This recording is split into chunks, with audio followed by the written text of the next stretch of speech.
BCom second year के students के लिए unit number second income tax paper के अंतर्गत हाउस प्रॉपर्टी हेड्स के different provisions one by one numerical questions के माध्यम से मैं आप लोगों के साथ डिस्कस कर रही हूँ।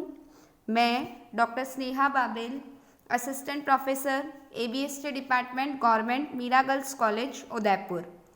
आज आपको न्यूमेरिकल क्वेश्चंस के पार्ट 2 यानी किस तरीके से अगर मोर देन वन हाउस का ऑप्शन क्वेश्चन में दे रखा है तो कैसे आप क्वेश्चन को सॉल्व करेंगे, इसमें स्टूडेंट्स ध्यान से सुनेंगे।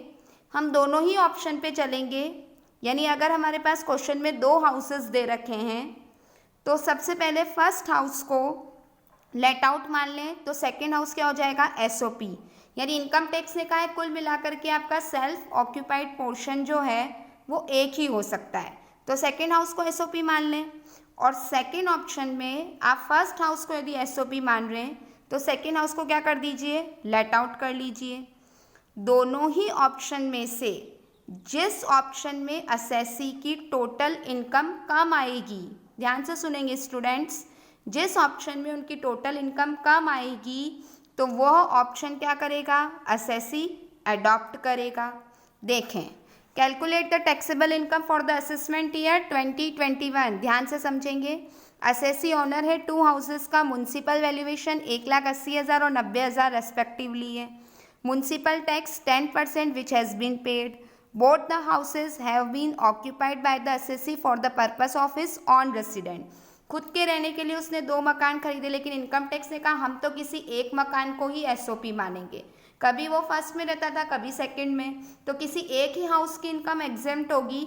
सेकंड हाउस में भले ही वो खुद रहता हो किसी भी एक हाउस में, लेकिन उस दूसरे हाउस की इनकम यह मानकर कैलकुलेट की जाएगी इनकम टैक्स के अंतर्गत कि वो लेट आउट में दिया गया है। फर्स्ट हाउस के लिए इंश्योरेंस प्रीमियम 4,000 पेड किया प्रीवियस ईयर में। सेकंड के लिए 2,000 is still outstanding for land revenue tax. Rent of land दे रखा है 500 और 600 फर्स्ट और सेकंड के लिए। एक्चुअल रिपेयरिंग दे रखे 1,000। एक लोन लिया है 10 लाख रुपए का 1/4/2014 को फर्स्ट हाउस पे 18% पर एनम। और हाउस कब कंप्लीट हुआ है स्टूडेंट, 1 जून 2015। तो 2015 से जस्ट पहले की जो 31 मार्च है लोन टेकन डेट और वो 31 मार्च 2015, उस पीरियड का इंटरेस्ट आपका कैपिटल इंटरेस्ट कहलाएगा। और कैपिटल नेचर इंटरेस्ट का जो हमें डिडक्शन मिलेगा वो जिस दिन हाउस बन करके कंप्लीट हो गया उस प्रीवियस ईयर से 5 इक्वल इंस्टॉलमेंट में मिलेगा। अनदर लोन लिया 5 लाख का repairing of second house 1 April 15 को 10% per annum. No part of loan is repaid on both houses. Interest on loan on first house is paid while interest on loan on second house is not yet paid. Calculate taxable income from both houses and mention which house should be chosen as self-occupied house for the tax assessment in the interest of assessee. Calculation करते समय सुन लीजिए, first house में मैंने आपको कहा capital nature का interest क्या होगा, 1 अप्रैल 2014 से 31 मार्च 2015 के बीच का कैपिटल नेचर का होगा जो 5 इक्वल इंस्टॉलमेंट में। तो 10 लाख का 18% इंटू 1/5, ठीक है। और हमारा प्रीवियस ईयर क्या है 19-20, तो 36,000 रुपये तो कैपिटल इंटरेस्ट मिल गया। और रेवेन्यू इंटरेस्ट मिलेगा ही 10 लाख का 18%, 1,80,000, यानी फर्स्ट हाउस पे टोटल इंटरेस्ट हो रहा है 2,16,000। अब सुने ध्यान से, यदि फर्स्ट हाउस को सेल्फ ऑक्यूपाइड मान रहे हैं तो इंटरेस्ट रेस्ट्रिक्टेड कितना है 2 लाख। और loan for construction of house for obtain कब लिया 31 मार्च 99 के बाद, तो 2 लाख की क्या मिल जाएगी, मैक्सिमम छूट मिल जाएगी। जब हम बात करते हैं किसकी, सेकेंड हाउस की, तो सेकेंड हाउस के केस में क्या हो रहा है, सेकेंड हाउस के केस में यहाँ पे देखेंगे स्टूडेंट की, जब हम बात करते हैं सेकेंड हाउस की तो सेकेंड हाउस में यहाँ पे बोल रहे हैं सेकेंड हाउस में कि सेकेंड हाउस के अंतर्गत there is no interest of capital nature. Loan for this house was obtained after 31 March 99, लेकिन जो लोन लिया है वह कंस्ट्रक्शन और परचेज के लिए नहीं लिया है, रिपेयरिंग ऑफ द हाउस लिया है तो सेकेंड हाउस में 2 लाख वाली तो पहली बात तो कोई लिमिट है ही नहीं। रिपेयरिंग का आप कभी भी लो मैक्सिमम 30,000 का ही डिडक्शन मिलेगा। तो यदि हाउस लेट आउट है तो इंटरेस्ट ऑफ ₹50,000 5 लाख का 10% लेट मिल जाएगा, क्योंकि उसमें 30,000 का जो है वो लिमिट एप्लीकेबल नहीं होगी। और जब यदि हम कहते हैं कि हाउस क्या है, यदि ये कहा जाएगा कि हाउस जो है वह लेट आउट नहीं होकर के एसओपी है तो मैक्सिमम 30,000 मिलेगा। If income of any house is taxable as it is let out then limit of ₹30,000 और ₹2 lakh regarding interest on loan will not be apply. और if a house is treated as self occupied it annual value is treated as nil GAV NAV there is no deduction will be allowed for municipal taxes and for statutory deduction। ध्यान से सुनेंगे, जब NAV नील हो गई तो ना तो आपको स्टैट्यूटरी डिडक्शन मिलेगा, लेकिन लेट आउट के केस में ये सारे प्रोविजन जो हैं वह अलाउड होंगे। और no deduction will be allowed for insurance premium of the house, land revenue, rent of land and for repairs. देखें सेकेंड हाउस को यदि मैंने एसओपी माना है, स्टूडेंट देखेंगे ध्यान से, तो उसके केस में सेकेंड हाउस यदि मेरा एसओपी रहता है तो फर्स्ट में मैंने क्या माना, फर्स्ट को लेट आउट माना, annual value 1,80,000, 10% 18,000 municipal, NAV 1,62, 30% standard deduction. और लेट आउट के केस में इंटरेस्ट का डिडक्शन नो रेस्ट्रिक्शन, 2,16,000 लेस हो गए, टोटल 2,64,600। और सेकेंड हाउस को मैंने एसओपी मान लिया तो NAV तक तो आप 0 आ गए, लेकिन इंटरेस्ट घटाओगे 30,000, ठीक है। तो इसकी जो इनकम आई वो टोटल इनकम कितनी आई, नेगेटिव 1,32,600। ये तो मेरा फर्स्ट ऑप्शन था। सेकेंड ऑप्शन में फर्स्ट हाउस को मैंने एसओपी मान लिया और सेकेंड को लेट आउट, तो एसओपी के केस में NAV तक नील हो गया, इंटरेस्ट मैक्सिमम कितना दोगे, 2 लाख। तो सेकेंड हाउस यदि लेट आउट है तो 90,000 AV, उसमें से 10% म्यूनसिपल घटाया, GAV और NAV GAV 90,000, 9,000 का मैंने घटाया इंटरेस्ट, तो NAV 81,000।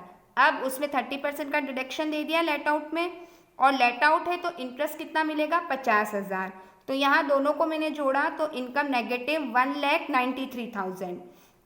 अब असेसी फर्स्ट ऑप्शन में जाए कि सेकेंड में, तो नेगेटिव इनकम जिसमें ज़्यादा होगी भाई और लॉस में जा रहा है, तो 1,93,300 का लॉस हुआ, 1,32,600 का लॉस हुआ, तो मैं लॉस मेरा ज़्यादा बताऊंगी। तो असेसी जो है वह सेकेंड ऑप्शन में जाएगा, जिसमें उसने फर्स्ट हाउस को तो एसओपी माना था और सेकेंड हाउस को let out, because negative income in that case is more compare to another alternative when second house is treated as SOP. तो हमने कौन सा ऑप्शन लिया स्टूडेंट, ये एग्जाम में क्वेश्चन आ चुका है, मोस्ट इंपॉर्टेंट है। दोनों ऑप्शन मैंने सॉल्व करे और फिर मैंने ये निकाला है कि सेकेंड ऑप्शन के ऊपर मैं जाऊंगी जिसमें नेगेटिव इनकम ज़्यादा है।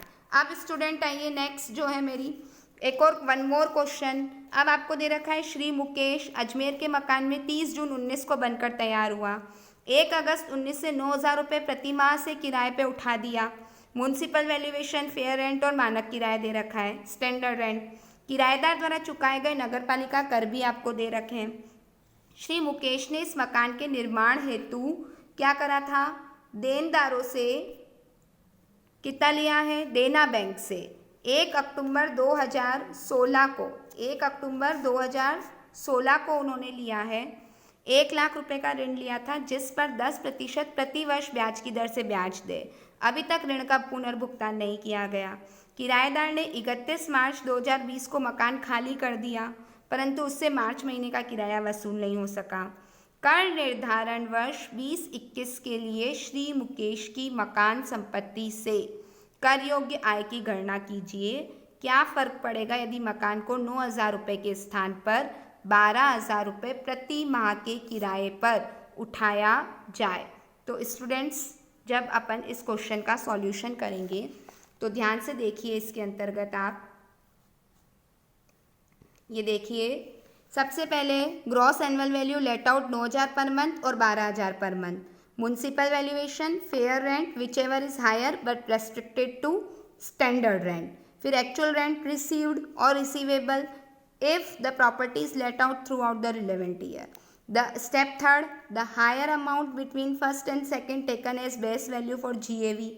वैकेंसी पीरियड जो है वो लेस हो जाएगा, तो GAV आ गया municipal tax paid by tenant है तो हम माइनस करेंगे नहीं क्योंकि ऑनर चुकाएगा। अब एनुअल वैल्यू डिडक्शन अलाउड में, उसमें देखिए स्टैंडर्ड डिडक्शन ए और बी दोनों के केस में सबसे पहले 24,300, 25,200 इंटरेस्ट ऑन लोन दोनों का ले लिया। टैक्सेबल इनकम, ध्यान से सुने वर्किंग नोट कि construction of the house was completed during the previous year 30 June 19, therefore the relevant period will be only 9 month. Accordingly municipal valuation, fair value और standard rent 9 महीने का ही लेना है क्योंकि for the period of ownership of the house, भाई अस्तित्व में ही 30 जून 19 को आया तभी से लेंगे। The house was let out from 1 August, hence it is assumed that during the month of July the house remain vacant, तो वैकेंसी पीरियड GAV में से लेस की। अब इंटरेस्ट बताओ कैसे, 1 अक्टूबर 16 से 31 मार्च 19, ये कंस्ट्रक्शन प्री कंस्ट्रक्शन पीरियड था, तो 1 लाख का 10% इंटू 30/12, उसका 1/5, तो ये आया 5,000 और करेंट प्रीवियस ईयर का तो दे ही रहे हो 10,000, तो टोटल ये निकाला हमने 15,000 का इंटरेस्ट। तो स्टूडेंट ये मैंने आपको श्री मुकेश का भी क्वेश्चन करवाया। असाइनमेंट आप लोगों के लिए ये क्वेश्चन जो आपको कंप्लीट करना है अनिल कुमार का, और इसका मैंने हिंट भी नीचे है कि मकान संपत्ति की कर योग्य आय इतनी आएगी, प्रथम द्वितीय और तृतीय मकान, संकेत भी आपको दे दिया है। स्टूडेंट्स मेरे रोज के असाइनमेंट आप कंप्लीट करिए, एक अपनी वर्कबुक बना लीजिए, नोटबुक, जो क्वेश्चंस क्लास में करवाती हूँ और जो करने के लिए देती हूँ, क्योंकि मैं आप लोगों को उसके बाय जो है आंसर दे रही हूँ क्वेश्चन, तो ताकि आपका सॉल्व होकर के वो आंसर आपको चेक हो जाए। तो स्टूडेंट्स इस असाइनमेंट को मेरे आप कंप्लीट करेंगे, आंसर आपका मैच करना चाहिए। और अब जो नेक्स्ट क्लासेस हैं आगे के अगर और प्रोविजंस जो है वो पेंडिंग है वो समझाऊंगी, और उसके बाद यूनिट नंबर 3 में आप लोगों के लिए शुरू करूंगी। Thank you student, thank you.